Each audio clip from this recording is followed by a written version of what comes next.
A good evening and welcome to On the Spot. The nation is still gripped in the shock shooting of General Katumba Wamala's car, in which his daughter and driver were killed and the general himself injured.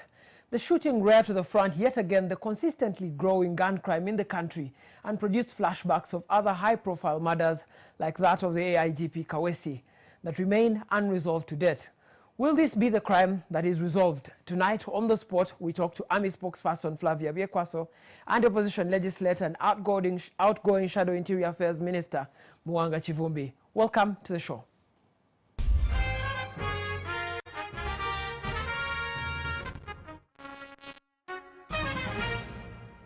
Thank you so much for joining us on the spot. I want to start with you, Brigadier Biekwaso. Thank you for making it for the show. It's really late and you've been at the burial.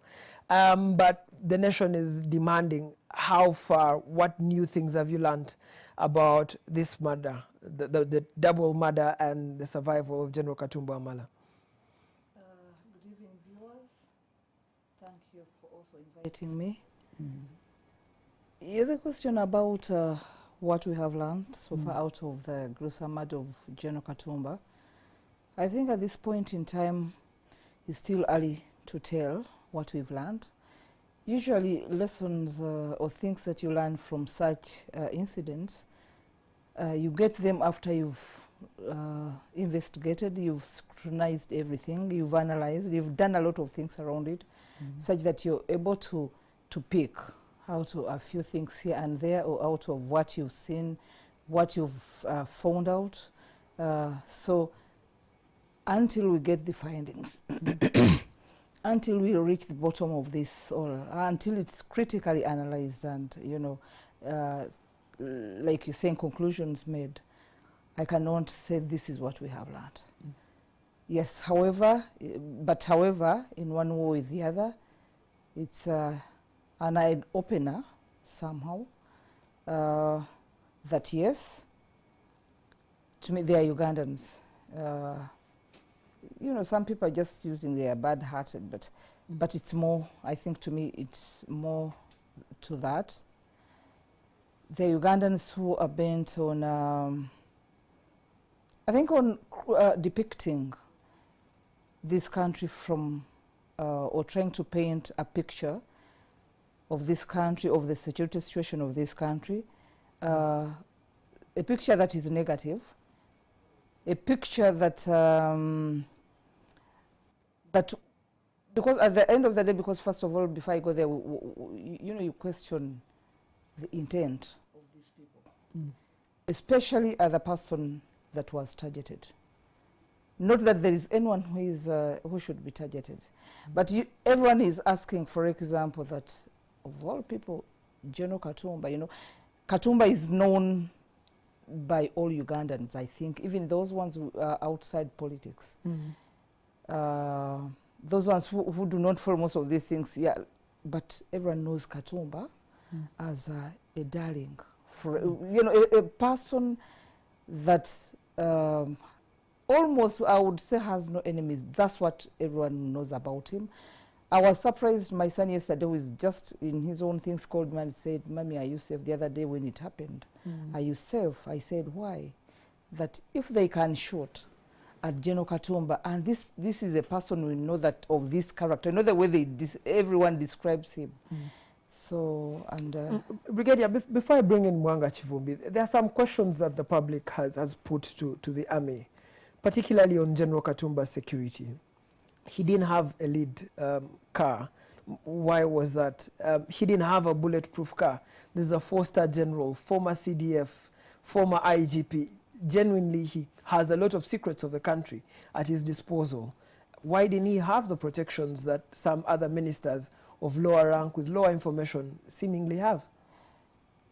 You know, it's funny, but some people have actually asked me that question, why one? I scored, why not a lead car? And I was telling them, to me, General Katumba knew what was good for him, himself. He has escorts, because other people were saying, have you denied him escorts? Why didn't he have this? Because he is not now the CDF. Does it mean that you have? No. General Katumba has escorts. But why he decided to have moved with one. I was telling them that perhaps if he was, perhaps today we would pose that question to him, that why did you move with one escort? But I think it's what he thought, or what he didn't, you know, that is how you do your things. Or and being a person, I think a good person, like he thinks that everyone is like that. And to me, I think he had this other side of thinking, I've not wronged anyone. I don't think, and that's why I think that is one of the reasons why, because I'm told it was deliberate for him. He didn't see the need of him having a lead car. It's not that he's senior and the others are junior. Yes, he's entitled, but he just said, I mean, I don't see the need. So yes, but this I'm answering for him. But yes, basically he's the one who can tell us why. But what I can tell you that he has escorts. He has he's entitled to them, and he had them, and no one has ever denied, as people were trying to purport, that perhaps they removed escorts from him. No. Mwanga Chivumbi, if I could bring you in here, you've been a shadow minister for internal affairs for a pretty long time. Our CDFs in the past, General Kazini died, and in very bad circumstances. He was murdered actually in Namuongo. The CDF around Nyakarima died in transit in Dubai. Someone would have said the protection of CDFs in Uganda, whether they are former or serving, should be the very top notch. And yet, General Katumba Wamala's yet again brings us to the question of the protection of people with high value information. Viewers, good evening. First of all, I also would like to use this opportunity to pay my condolences and sympathies to the family and to the person of General Katumba Wamala and to Ugandans in general.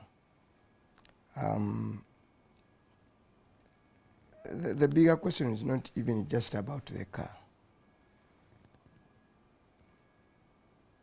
The colonialists, when they were organizing the city, had reserved Korolo and some other areas specifically to house particular levels of civil servants, because you needed to secure them. They needed to stay where they were safe. So right now, you don't have a given area where you say this one area in the city or in the country is well protected, is where our most valuable security assets stay. Because personalities like her become assets to the state. A lot of work goes into strategic training of personnel. So you don't only question about the car, even about where they stay. If you see the road called Sota, and if he has been routinely using it, because those who wreck and do intelligence for a particular target do a lot of groundwork. So they would see the assailants knew the weaknesses. Then because if they were staying in one area, then it is easier to secure. Even the access, you could do adequate deployment 2/7. But you stay somewhere, and that's one area where even we lost Kawesa. It's quite nearby. And so the question of the lead car and personal details, of course, it goes with the style of a personality. But whether you had one escort or two, I don't know whether that would have helped, because those who want to assassinate you can also hype the game and deploy commensurate to what they've gathered around you. Therefore, for me, that's not very critical. Although you do imagine if you had the whole escort both behind and in front, I mean, those who want to assault you do adequate risk. Then it also comes, this is not a one-off. As you've said, not just UPDF, we have lost quite a number of personalities. Those who assassinate them use the same method, travel using the same means, so it's routine. And the question is, for security, especially internal security, especially police, the constitutional mandate is clear, is to prevent, to detect, and prevent crime. Even the investigation, thorough as it could be, speaks about a failure of having failed to detect and prevent crime. And we've lived with this threat for over a decade. Now the question is, how effective is our intelligence institution if for 10 years down the road you cannot bust this cell? And two, you cannot go to the deep end and know this is it for 10 years. And they simply go below the ladder, wait for you to lower your guard, and they come up again. They may take a year or two, and you could see the varying situation. The first that used to kill used not to target any other person other than the target. Kagezi was with his children, they killed only one. Kiria was with his children, they killed only one. And they were like using one bullet. From Kawes there, you could see the game was a little bit changed. But for me is, who is this enemy, one that has got this capacity? Can a non-state operator commandeer this capacity? We have also had explanations from the powers that be. The last time we lost a high-profile military person in the name of Kowesa, the line that became so popular was Kaukumi. So it was attributed to internal weaknesses within the security forces, especially the police. Now we wait to see this line. Up to now, we don't have a report, even an arrest official attributed to the death of Abiriga. Honorable Abiriga. We don't have, not even a single arrest.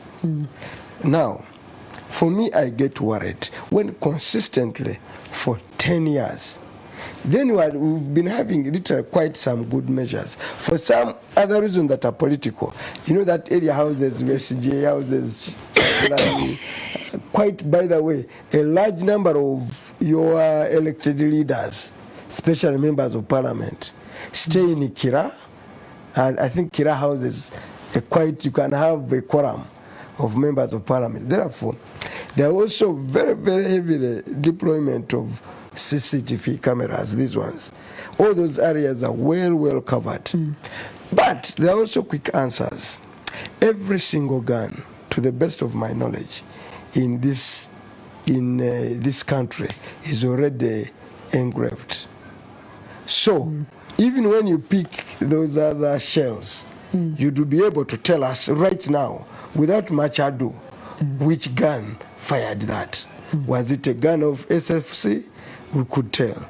Is it of police? Is it of LDU? You could, by just picking a cell. And I said they were picking quite a number.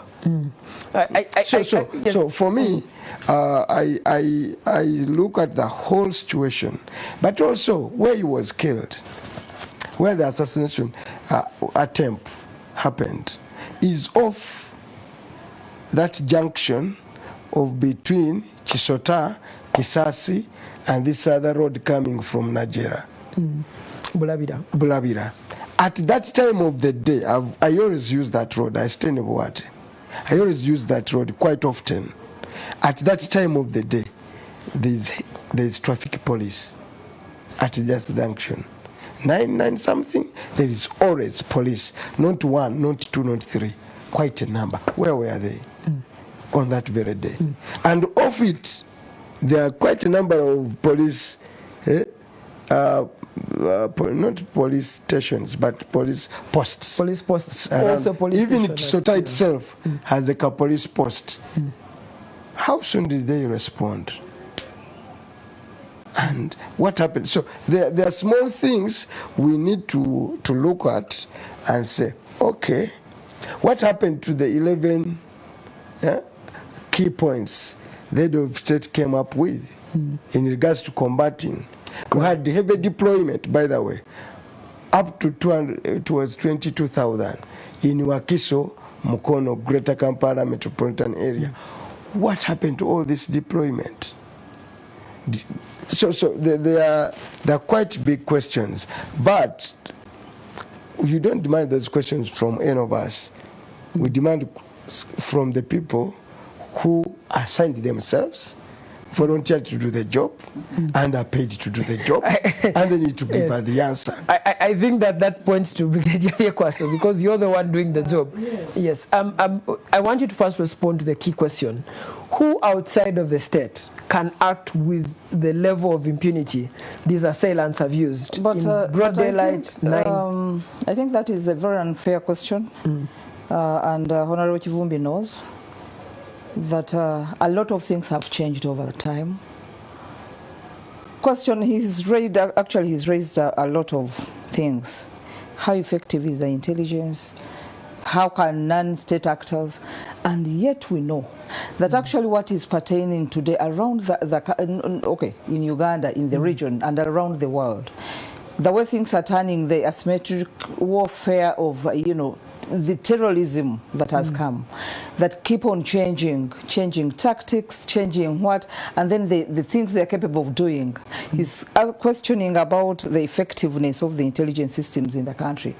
But you're only forgetting just of recent, in 20 what? Actually still maybe a decade, where we have the best everything. But you had the two, it's called what? World Trade War? The twin bombings. The twin bombings.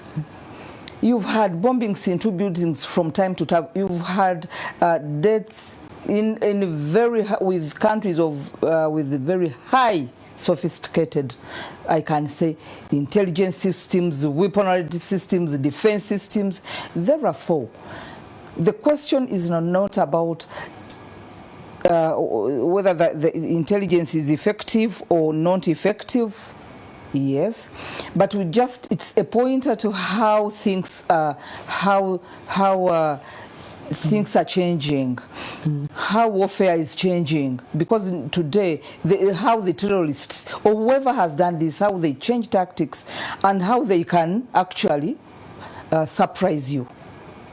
Yes. But Brigadier, if I could just ask more intently, would you be comfortable with someone shooting 56 bullets in the middle of the city center? Of course it's without any knowledge about who this person might be? Of course this is close to State House Nakasero. Of course it's, could have a coup d'etat. Of course it's not comfortable. Of course it's worrying. But the beauty of this, like you asked, some of the things that we learn. This is one of the things that you're getting now to know that, for example, what even talking about the general, that why would he have one? Then this is also a lesson that yes, it's dangerous, because actually there are people out there who have the resolve to do whatever it takes to destabilize you, to do these kind of things, even with no reason. You may find, because like we are saying, we have so many reasons. You would ask a lot of questions, but that one we can leave. But like the other thing he said, why take a decade? But this is not these things of having people being targeted. Someone was asking me, why General Katumba? Someone may not even look for General Katumba as a person, but the value. And these are spoilers, and this is how actually part of the asymmetric warfare, that's how they do their things. Look for that one that is going to make people think that the security situation is bad, that there are lapses, that it's not effective, that is not, to paint so many pictures. So, yes, a decade, because these things have happened. We've had scenarios not in Uganda, but all over the world, the country, the whole world. But you cannot still say that in 10 years I'll have finished this. These are things to which you cannot tag time. that in this I'll have completely done away with. Perhaps me, I would say that yes, it's not good enough because we had this shooting, but I mean, I don't want to think that these people are not doing enough. They are doing enough. They are doing their work. They are doing their best. But now, from what they are going to learn, because after the analysis, like we are saying, after the analysis, for example, he talked about Kawesi, IGP Kawesi. We may not have, he's saying the report, I don't want to go there because I don't know those people who give out the reports, but there is something we learned from then, from that time. What we learned from that time, the things that they have done. They put cameras which were not there. I think that time they were not there. So after that they put. And today we have footages of what happened.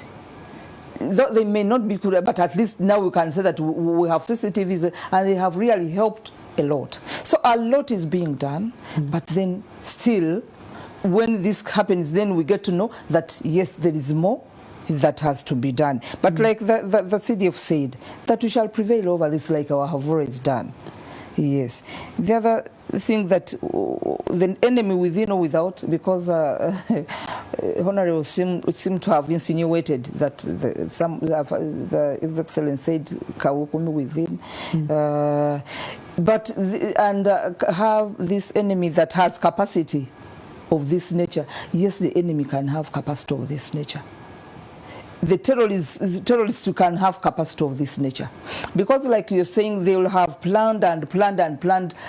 They monitor, they stalk you. They have monitored him. They've seen what he has been moving. So it doesn't mean that because they did a lot of the shot at the general, therefore they cannot be from outside.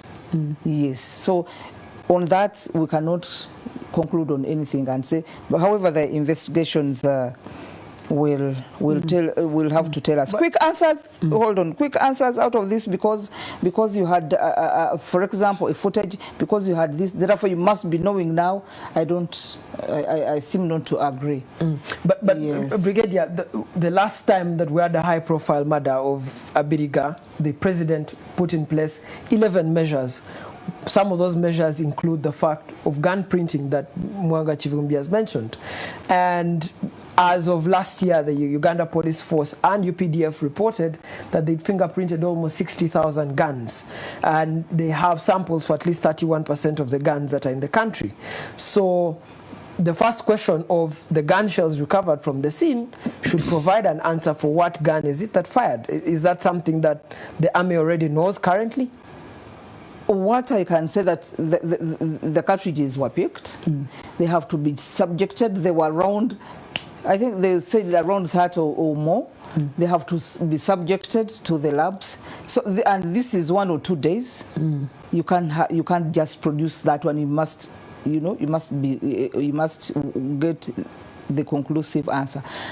What you have just submitted, I think, is not true. That the report, maybe you have that report. This is what I know. The police crime report, annual police crime report. What I know is that the process of fingerprinting is still ongoing. It had by last year, it had reached some level. I think police said they had reached around 90 plus something, and then also prisons and all the other institutions, because we have so many, we are so many security sectors. It is like you're saying 60%, but then this means it's not yet concluded. Yes, that's the correction. I want to give chance to Chivumbi to make remarks before we go for the break. Yeah, two things that hurt the ordinary person and the taxpayers. One is that this enemy seemed to act with impunity and to time. The timing is his own choosing. When he chooses that he wants Chivumbi, he will do so. Two, I sit both in Defense and Budget Committee. Security and governance have consumed a large portion of our taxpayers' money. Actually, the biggest expenditure of security budget does not even go to salaries and wages. A lot of it goes to classified, which classified is mostly consumed by intelligence. Last year, this budget that ends this year, it is a terrible 5 trillion consumed in not defense but in classified expenditure. 5 trillion. Since the murders started, on average, classified has been averaging 3 trillion. So that means... We also have seen a lot of improvement. No, I'm just giving the cost. But all this, irrespective of all this investment, the enemy seem to grow stronger, to perfect the game, and to succeed at the time of their choosing. Now, when you even look at the time of choosing of Abiriga and the attempted murder of General Katumba Wamala, is nearly the same.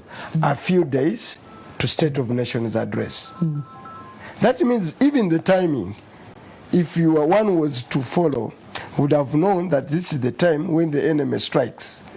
They were Abiriga was a few days to State of Nations address. Yes, 2 days to the State of Nations. This one is quite like... Just 4 days to the State of Nations. 4 days to the State of Nations address. You could see that the enemy can strike you as and when they choose to do so. 2, let's not attempt to universalize these arguments. I say because that's the quickest way of scapegoating. To say, you know, because there's terrorism elsewhere, because America was bombed, America was bombed on September 11th happened, and therefore, but we do not live as an island. You know what happens? No, my argument is not that I'm not saying there is no terrorism. But I'm saying, don't escape through that argument and try to universalize and say, because there is these global challenges. But what we are talking about is gross failure. Actually, I would have expected security agents in this country to first tender an apology to the country. Because as I said, it is a failure. It's not and 2, to the very essence, let's allow him to make a submission. The very essence of state formation, very essence of state formation, at the very primary stage was to provide security to life and property. Actually, when the state fails to do so, it is state failure. It is a failed state. That is wrong. No, honorable. Just get me right. Even as we speak about the murder of General Kawesa, of General Katumba, attempted murder, we forget that every single day, humble Ugandans that don't make up to the show to be a topic of discussion are being killed every single day. So therefore, we are saying, even yesterday, quite other 2 people were killed all over. So all over there are killings with the impunity. We are saying, how do we get to the top of the game? And who is responsible? The guys we pay for handsomely. And we are spending huge sums of money, borrowed expensively, to say security, wherever they come to Parliament, and there is a supplementary, be sure a large part of the supplementary is going to security, is going to classified expenditure. Now, but we don't see these guys get to the top of the game. That's what I've said. An enemy cannot strike using the same methods, same techniques for a decade. First of all, you even don't know who the enemy is. At least the Americans were able to say this was Al-Qaeda. Okay? And therefore we are going to fight Al-Qaeda. But these guys today, they will be told, have they the other day we are being told, the quick response was used to be ADF has struck a quick arrest of a few Muslims. I think this time that game is now up. They can no longer play the same game. So there could be a quick, they even don't know the enemy. Tell us, you are the spokesperson of UPDF. Who is this enemy that is striking Ugandans. If you don't know for 10 years, then you have no basis to even come and attempt to make an argument. At least I have no. Yes, Brigadier, in a few minutes, if you could name who the enemy is, I'm not sure you are allowed. No, I mean, why do you pin me to name the enemy? No, because those ones who are doing the investigations will tell us who did this. I'm not here to say it because the investigations are still going on. When the investigations are over, they will be able to say Chivumbi did so or Flavia did so. So yes. But Flavia, the fear that many Ugandans have is from the murder of Daktur down to the one that we've seen of General Katumba Wamala's daughter and driver, we don't have any conviction on the record of anyone by murder by shooting in the city. We don't have. So the question is, who is this person who's shooting? I still go back to the same thing, that the investigation, the good thing this time, the good thing today we had, the CDF committed and said, he said that we must reach the bottom of this, and whoever did the perpetrator will be brought to book and will be known. Yes, we investigate, and they are investigating, and Ugandans have been assured, and that's what even the president said. That's what also the CDF has also said, and that's what I'm saying. I'm not going to hear, I'm saying that we shall go back to this. But the question of Honorable Chivumbi pointed up to the budget. We may be taking, like he said, the lion's share. The lion's share. But the lion's share doesn't mean because it's the lion's share of the budget, therefore that we get adequate resources. Because this lion's share is in relation to the amount of money that we have in the country. But is it in relation to the amount of the problem? Yes, on how big the problem is. You're talking about a problem that is within the country. You're talking about a problem that is also historical in nature. You're talking about a problem because when he talked about Uganda, I mean that when you talk about USA or this in the region that is escapism. It is not, because whatever is happening, for example, around our borders, have spillover effects. Where you have, for example, if we are talking about now a gun, where you have guns moving around around our area, our borders, then they spill over this way. It is a spillover effect. Where you have Al-Qaeda, where did it start? And where is it today? It started in a small spot, but it has moved all over the country. Therefore, you cannot divorce where you are from what is happening elsewhere, because what happens elsewhere in a way almost directly impacts on elsewhere. Yes, Brigadier, let's take a very short break, but when we get back, we continue the discussion, particularly now on gun crime in the country.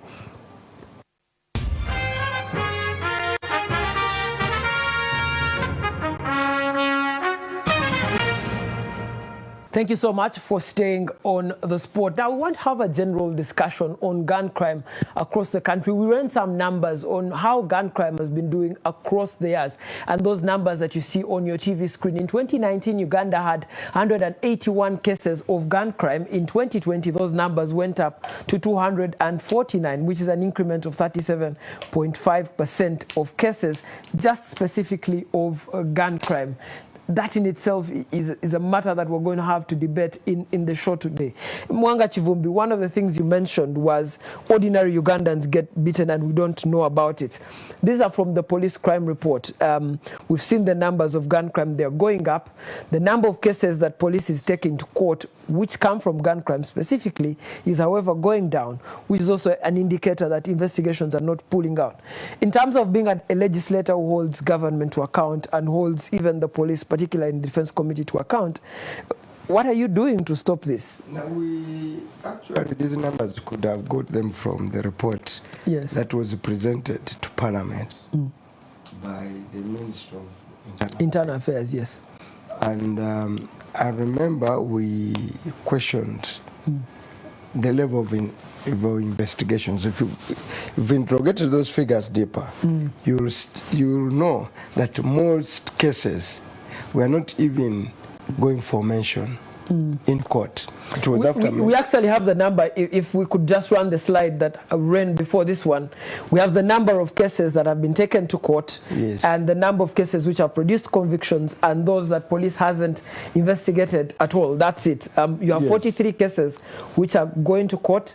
Currently under investigation, 43. 6 of them have secured convictions. 78 cases have not been investigated at all. Yes. So when you look at those numbers, you get worried. And I've had a big issue with the way we are funding the security forces. The least paid agency is the CID. And when you go deeply into why I question the way we spend our budget, at a district level, it will shock you.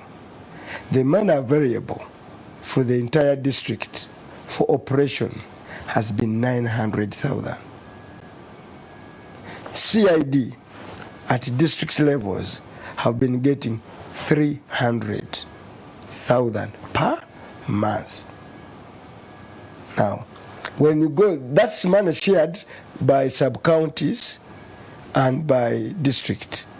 So you realize that on a daily, if you have to put that to a daily amount of money variable for the CID department, if you have 300 and you have 6 sub-counties like in my constituencies, therefore each sub-count out of 300 will get 50,000.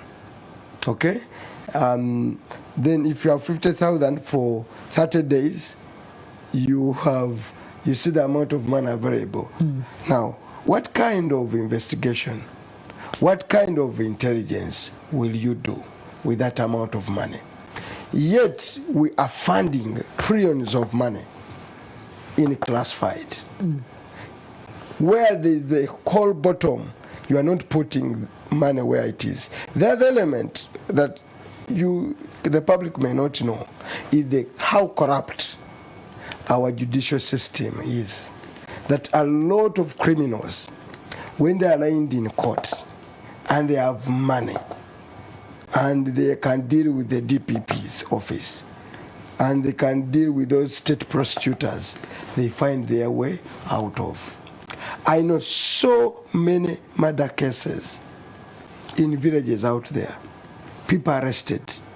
Before you know it, the guys are back in the village. And that breeds impunity at a very basic level. So you adequately don't fund the CID. You cannot prosecute effectively. Then you have another big challenge, is who owns the gun in this country?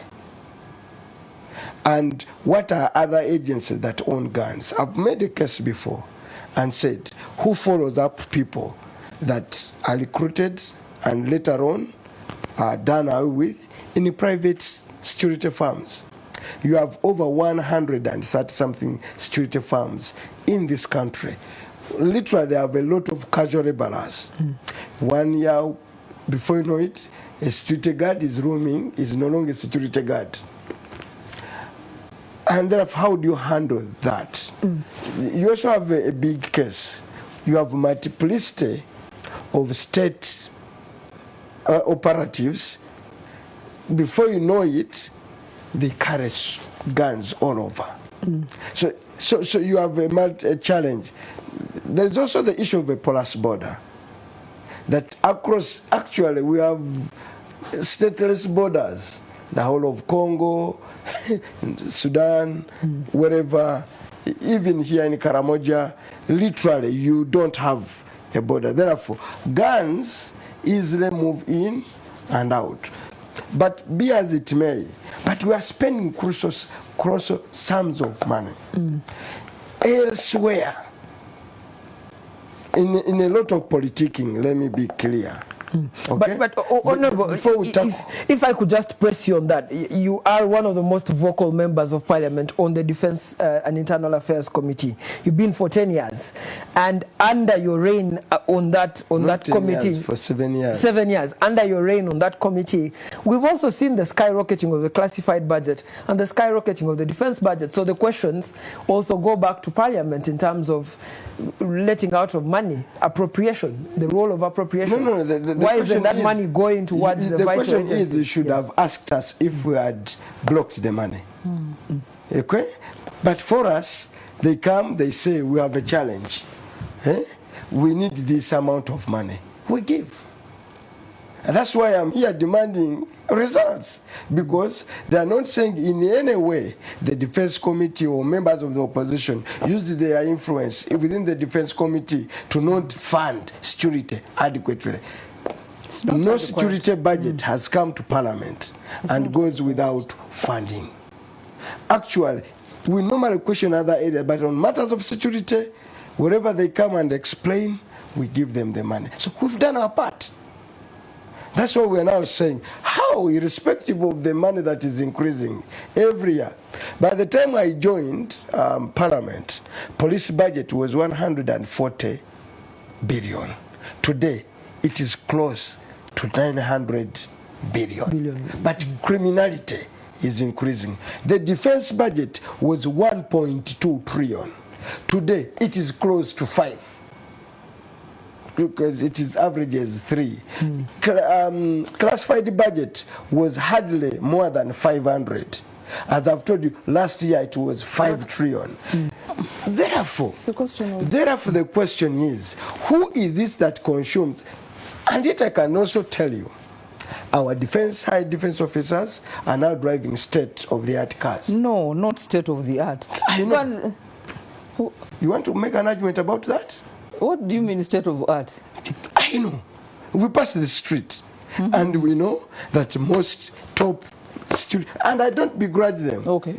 By the way, I don't begrudge them. I'm not making because if we're driving those I'm not which are not like government officials. Yes, but Brigadier, honestly, the highest ranking military officers and police officers really drive the V8, the latest V8, 2019, 2020 V8. But that's not a matter of contest. What I'm saying, if it were only within the security sector, then we would say no, it's everywhere, including the ministers. Yes, including the ministers. But so I don't want to spend my argument by going through that argument, be as it may.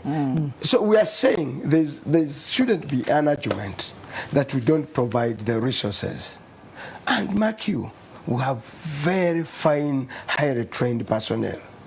As I've told you, for 7 years, I've worked with these generals. Okay, I've known them. I've been in meeting with them. They articulate these issues. Actually, when they speak, but the question I'm asking, how can for 10 years have a group of people that use the same methods, same tactics, same everything, same everything, and you can't even make a mention of who they are and what their leadership is? Because you look, they have capacity and capability. But Honorable, before you know, sometimes it's also good to.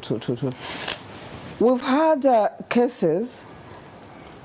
I will not stand here and say I've read all these reports.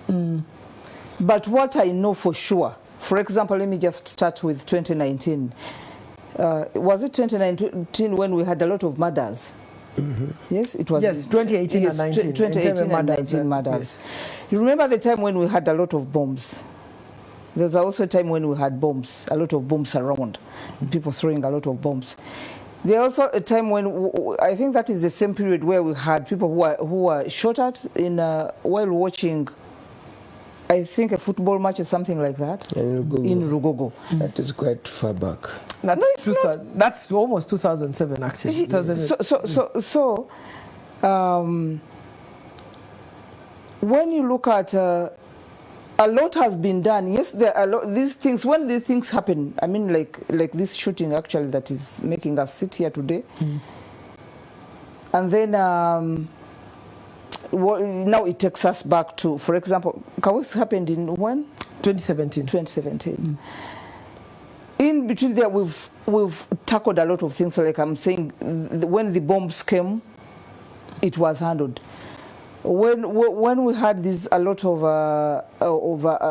there's so many murders. So it's not that we are not doing or it's just increasing. You know, the trend is not increasing. No, it's because like what is now bringing this is when you get like this one, and this is exactly what the perpetrators look for.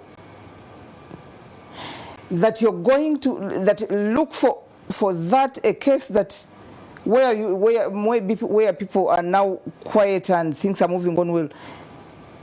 Look for that thing because their aim is to make sure that they have a picture they must paint. But Brigadier, and I'm sorry to really insist on this, the point that Mwanga Chivumbi is making is that this particular cartel of individuals shooting at Ugandans, they shot Dr. Mwaya all the way back in 2013. They shot Kawesi multiple times. This is an AIGP. They shot Ibrahim Abiriga. And from all these cases, you have almost 22 different shootings of Muslim clerics and police and senior military figures, Muhammad Chigundu, on the streets. Seemingly, we don't understand who they are. We don't have anyone under arrest. The policeman they shot. Yes, so we don't have anyone under arrest for Ibrahim Abiriga. The ones who were arrested for Kawesi's murder were let go because the torture they underwent, the court couldn't try them. The ones who were arrested for the murder of Hassan Kiria are now, the charge was even amended. If they haven't been got, they will be got. Yes. So what is this guarantee? What's the new guarantee that you're giving us? The people who have been unwanted, and Chivumbi doesn't want me to refer to scenarios elsewhere, but they are criminals, hard criminals who have been on lists, and you hear they even put bounty and done what, but still their time will run out and they will be caught. Yes, and let me tell you, because you may think it's the same. You may think it's the same people, but it can be it can be the same system, but not the same people. Because today I may do that thing, and then they take me. I'm just because this is how they do it. Yes, and then they do it because these different. I don't agree with the fact that these same people, or I mean, it's the same person or the same people doing it. It can be a system. A system which we definitely fight day and night, because terrorism had come into this country, and this is what I was talking about. Terrorists had come into this country. Terrorism had come into this country, and the forces have fought it so hard. These ones, yes, definitely, these cases come out, but on a larger part, because the time when we had those bombs, the shooting, that one you're saying of 2007, it did not stop because they wanted to stop. Yes, it's because they were defeated. It's because the system worked so hard to make sure that, okay, this happened, but it will not happen again, and it has not happened again. Someone is working. Someone is working. These ones which come out, definitely they will come out and they still question and say, yes, I agree. Because our basic role, our first call is to make sure every Ugandan is protected. So whenever we lose someone, it's bad. Because like Chivumbi said, we are paid to do that. We are given money, like he said, to make sure... Sorry about that. Yes, but yes, we will allow you to finish. Sorry, you can have a bottle of water. Yes. But the point we are making, you see, numbers don't lie. They've just done its rights. That irrespective of all the investment we are making in artificial intelligence, we are saying in artificial intelligence, okay, ICT, blah, blah, blah, the numbers simply go up. Actually, when we are debating the Brenda and Haruna and Katumba, we must zoom on the so many hundreds not They are tens, there. so many hundreds They are there. of Ugandans that get killed. Literally, by those numbers, 249. 49, yeah. In a year of 360 5 days. 5 days. Therefore, in a day and a half, one Uganda loses a life. That's what it means. And in a day, because 249, And in one in a day. the year has got 360. 65 days. Yes, it means basically for every for every 1.5 days. For every 1.5 days, you have someone being killed, shot. being shot. That's how bad it is. So we may speak about General Katumba and speak about the time lag between Kawes, Abiriga, because Abiriga was the last now, and General Katumba said it's 2 years. But the figures tell you that every day and some few hours, okay, a Ugandan loses life. And not just because of death or COVID, it's because it's been shot at by a gun and that is murdered. yes, that is and that is And very therefore that means we are talking about steady increase in criminality with impunity. And then what saddens Ugandans is that the investigation part and prostitution part of it, the numbers are there. They tell you it's not effective. You are not working. Therefore, we are saying, guys who pay for a job, sleep on the job. You can't protect, you can't prostitute. So what are you good for? So I wanted to bring in. I wanted to bring in 249 Ugandans is quite big. But 46 million people is also quite big. Yes. Not that, like we are saying, not that there is anyone who deserves to go, especially by a gun. But that doesn't say that we are not working. We are working. But the terrorists are also working. Now, that number of 249, we needed to have also segmentized it, because we've also had cases of indiscipline. We've had, because gun cases, yes, the 249.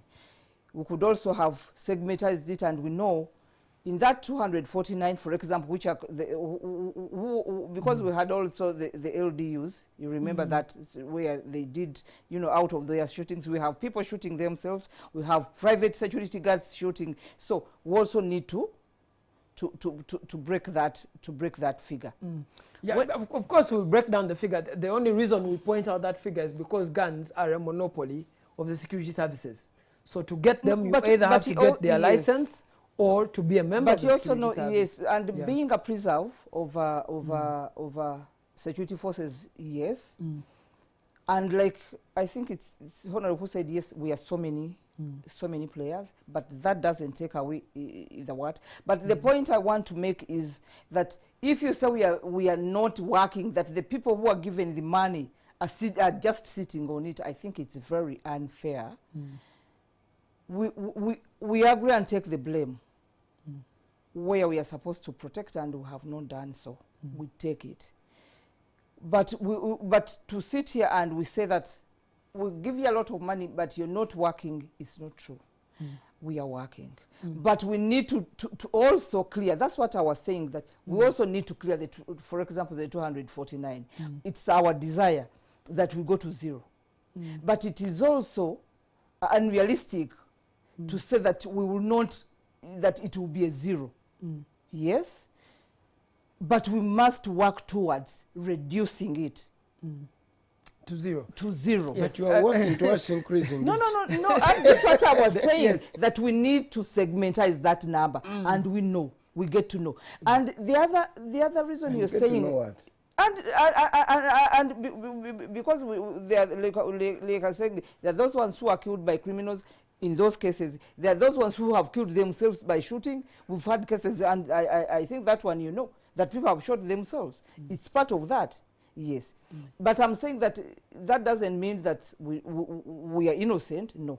But what I'm emphasizing is that we are working, the security forces are doing their best. That money Honorable is talking about, I don't want to go into the budget, but also be mindful of that you're relating it to the budget because he's relating it to the amount of money that the country. But we know that really the amount of money we have in this country is little. So if you give us that and you compare it and you have not put it in respect, if you divided that into the kind of equipment we get, the kind of this money, when you look at our budget, almost I can tell you that half of it is salary. No, madam, at least don't take that line. No. Because I don't want to go into classified. No, when you look at at the wage bill, and then you will get to know that I'll not go into that. But when you go back, because you know how he's the one who gives you the money, basically. Yes. So the amount of money we have, I mean, the amount of work, the amount of requirements. He knows that we even go into areas. He knows it.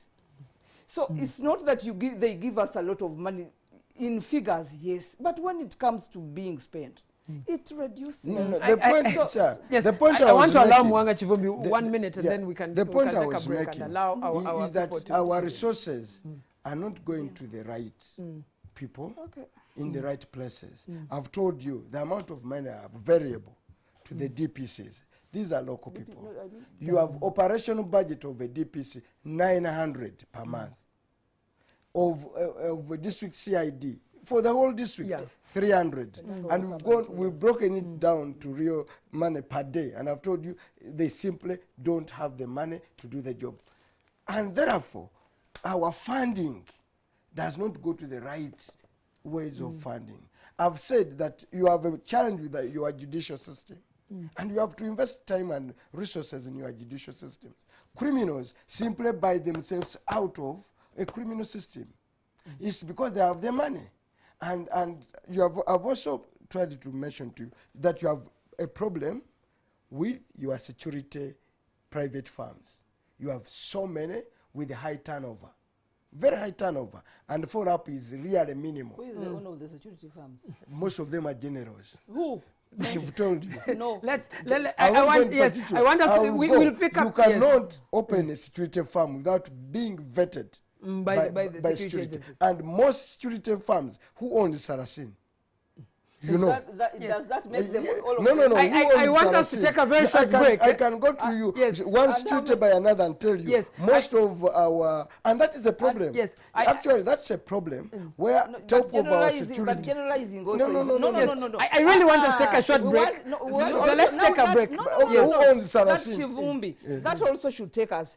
Out of the 249, how many came from Saracen? Okay, if that is the case. No, okay, let's take a very short break. But when we get back, we will allow.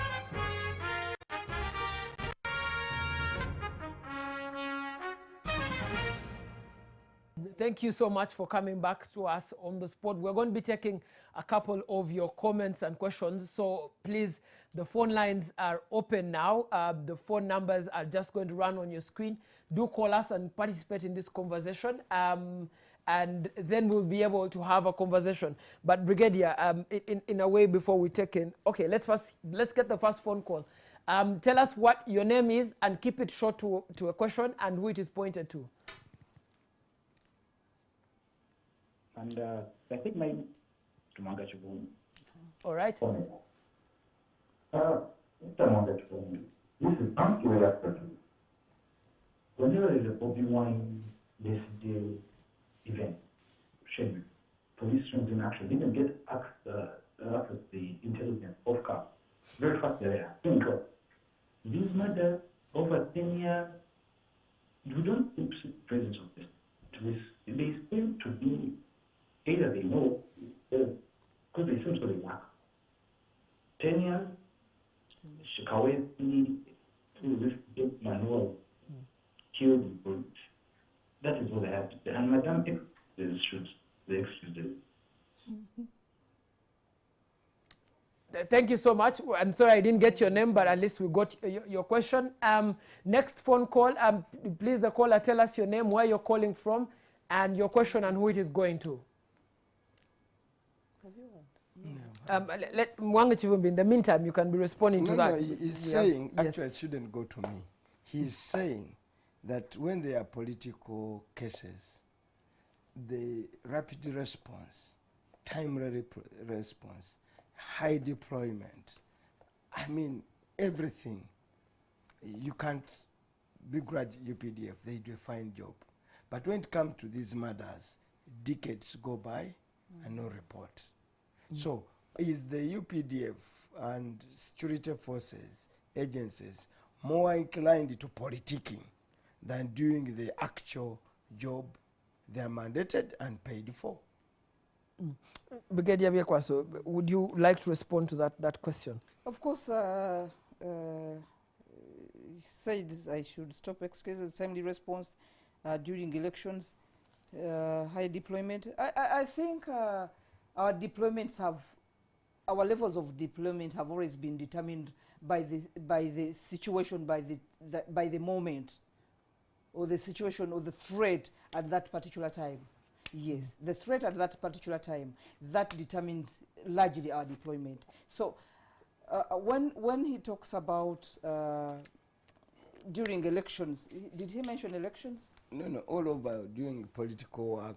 What is political work? The way you respond to politicians. All over during political work, that one I don't understand. But if he particularly meant the election period, that the deployment is going to be high, definitely, because this period during elections is the country is that is a period when the country is highly divisive.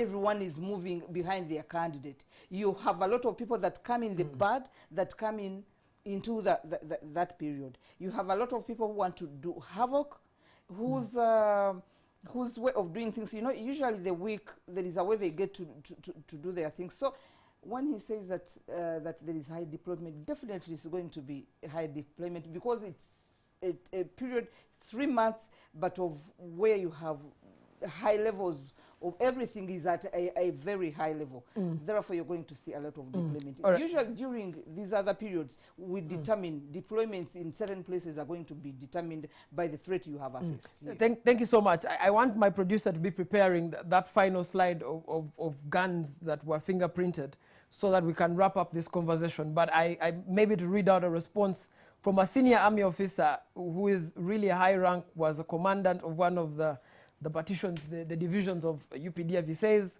the UPDF actually stops a lot of the insecurities in the country, but we don't brag or we don't talk about the things that we stop.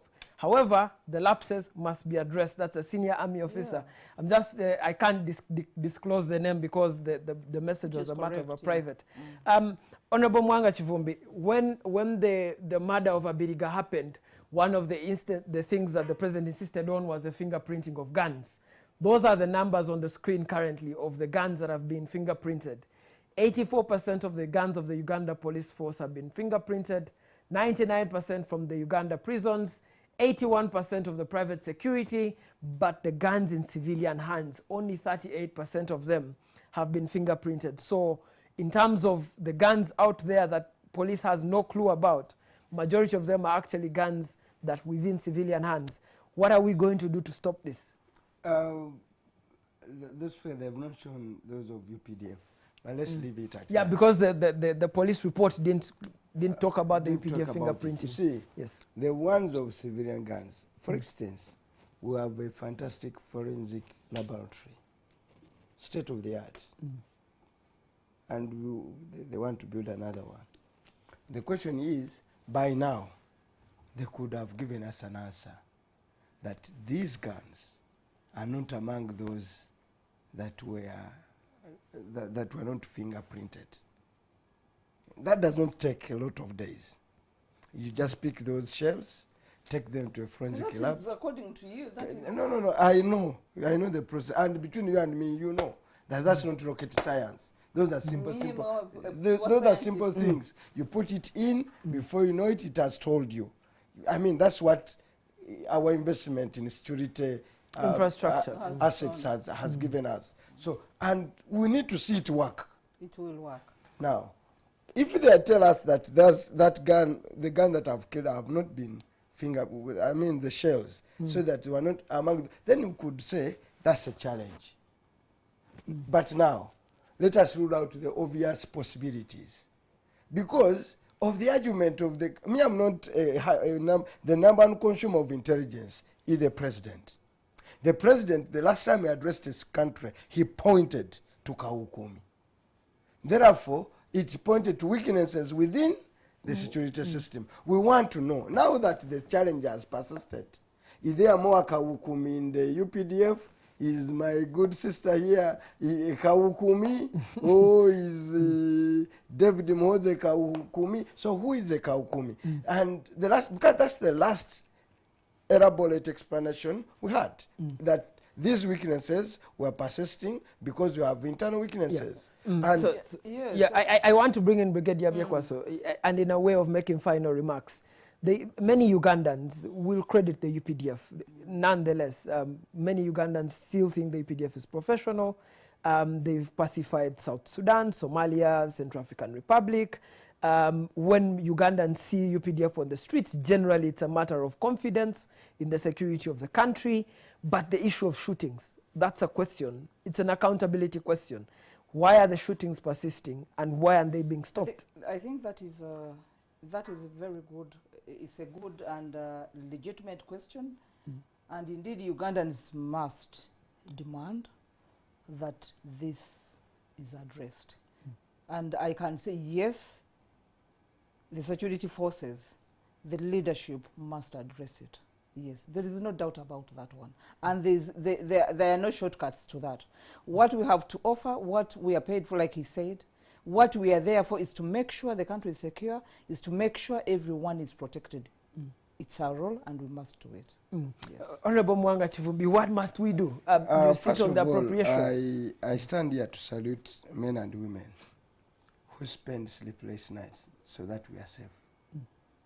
Amidst all these challenges, the Ugandans, one day I met the Brigadier Sabit. Yes. He came to a meeting, and you could see visibly that he had not slept for quite either a number of days or days.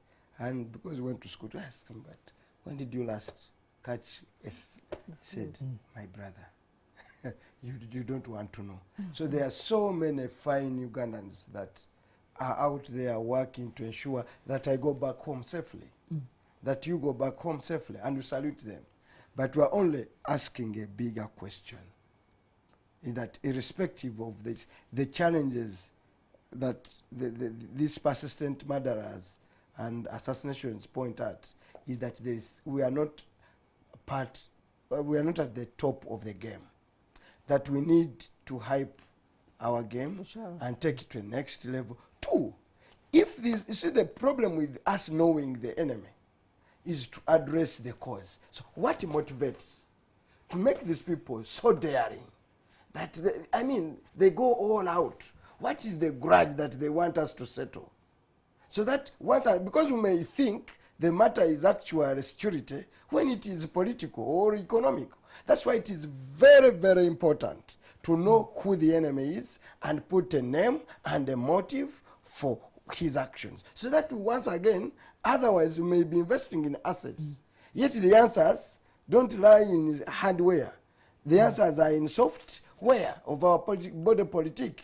And therefore we address them. That's why for you, for failing to continue to not to know the enemy and to name it. Two, these are not matters. Ugandan security is not the preserve of only the security. When the threats are so severe, put them to a country so that the country... And then what? No. Incidentally, so that the country can fully engage with the issue, with the motives, and mobilize the country to address this issue. But when you say it is our preserve, then protect us. Security I don't think it's managed like that. It is. No, it's not managed. But what I'm trying to say, let me even correct you. Tomorrow, the president is going to have to give a State of Nations address.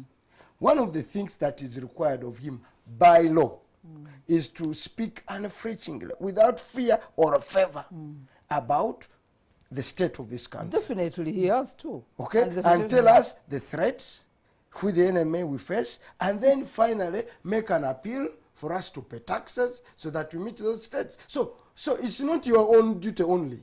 Security is I'm not not for saying you. our own duty, but it's not something that you're going to put out every day. That Ugandans now come, the threats are come and we see how we handle these things. That's what I was. Yes, I was, thank you so much. Yes, thank you so much. But let me also, yes, before you yes. close, let me thank Honorable Chivumbi for really thanking us, for also recognizing and informing Ugandans that these people, the people who take sleepless nights, days 3, 4 without sleeping, and this they do every day.